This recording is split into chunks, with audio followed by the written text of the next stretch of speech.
Hey, Mr. Leflare. I'm replying here because I have repeatedly replied to you on the thread you and I are discussing, and just about every time I make a comment, YouTube appears to be deleting it. I'll make a comment and it just seems to disappear. So, even something that's not controversial, they're deleting my comments, it looks like. So, I told you I'd plan to make a video. You brought up the conversation about uh, that you said God is a jerk because he created evil. Well, he didn't create evil. Um, look up, use the King James Version so you can read a real Bible. Look up James 1:12-16 and 1 Corinthians 14:33. This will show you how that God did not create evil. Um, you got to understand, though, there are verses that seem to indicate that God does create evil. But you got to understand that the word evil means multiple things. At least it did. We generally use evil to mean what we think of as evil today, of wickedness, vile, crime, Biden, things like that. But the word evil has meant different things in the past. So I use the Webster's 1828 dictionary. You can find it online, Webster's Dictionary 1828.com. Look up, because it's really good for translating English words in the King James Version.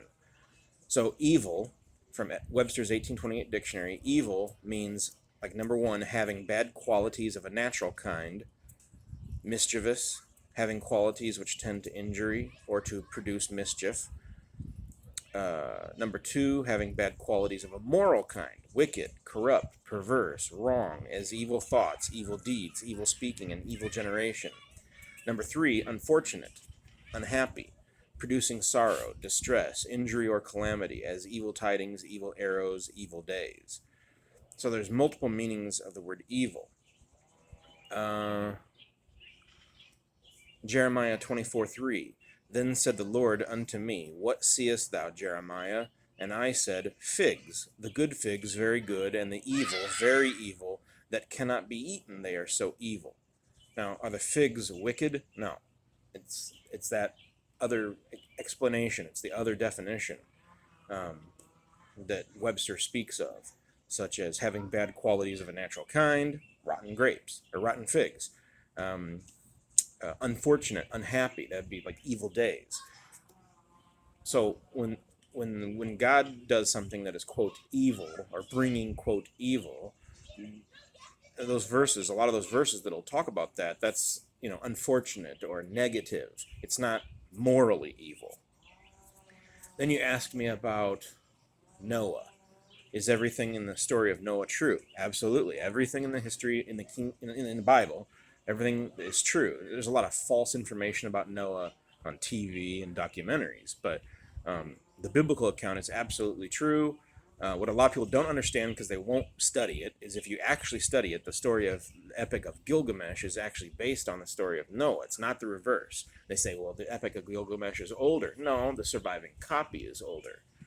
But they know from textual criticism and archaeology, things like that, that it's based on the biblical account of Noah.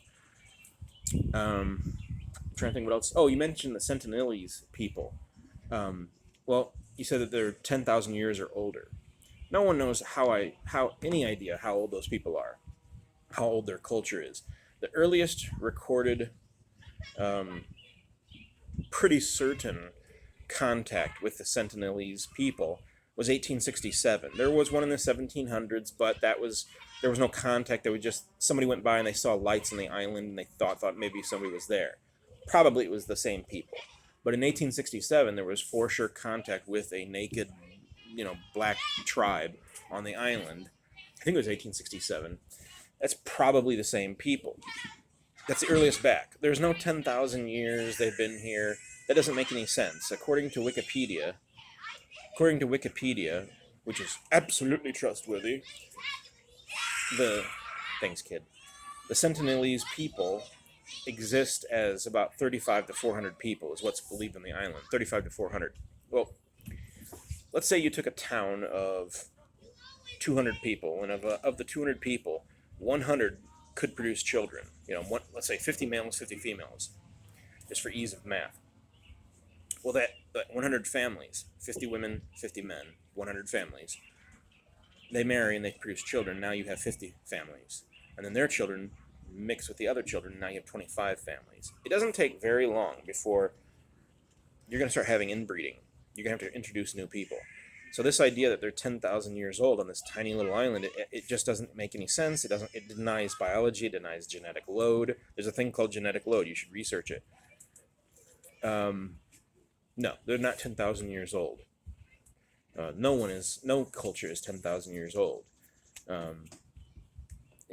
I'm sure there's lots of examples of where they claim something is 10,000 years old, but if you look, it's either usually later proven false, and that's very quietly dealt with, or the information they're using is based on an inaccurate scientific reading of whether it's carbon-14, whatever. There's various methods, and they always end up later, you find out that these things are just false. The oldest culture would be somewhere around 4,000 years old. One of the oldest cultures known is the Chinese culture, and they themselves record that their ancestors came from the Tower of Babel. And that's after the flood. So, I'm trying to think if there's any other questions you had. You mentioned something about circular reasoning. I don't know what you're talking about there, because I didn't give any circular reasoning. I just gave Bible verses. But yeah, everything in the Bible is absolutely truth, unless it is obviously a lie, like if it's Satan lying or a man lying to another man. But anything stated as truth, any narration like that is yes, absolute truth. And I have studied for many years and can back up nearly every claim that I've ever come across from any atheist. I've been able to back up with facts and figures, but Gestapo Tube likes to delete my links. Gestapo Tube likes to delete my conversations, and so that's why Rumble.com is way better. I prefer Rumble.com. I can post links. I can search through the comments. I sit there. There could be thousands and thousands of comments on a video on YouTube, and you could lose it. Or maybe you want to find a comment about something you want to talk about, or you don't want to waste your time commenting if someone else has already commented. Well, you can't search that on YouTube. If you go to Rumble.com, you can search their comments by keyword, and instantly it'll drag you down and take you to where you want to see, at least within the first page that you've loaded. But it's so much better, and it's threaded, so you can follow it a little easier. And I don't think that they censor. So, Rumble.com. My channel from Rumble.com channel is in my description of most of my videos. So go check out one of my videos, and you can find my Rumble.com. It's so much easier to have conversations there because you can post links and it doesn't get deleted. It's so much better. And people need to quit using YouTube so much and go over to Rumble.com or something like that, some alternative where they don't censor you all the time. If you have any more questions, feel free to ask a question here, or preferably, go to one of my Rumble videos. And one of them, just grab one of my YouTube videos, look in the description, not usually a shorts, but usually one of my normal proportion videos. Go to the description and it'll have my Rumble link. Go there and ask me questions, because then I can freely communicate without constantly having everything deleted. Thanks.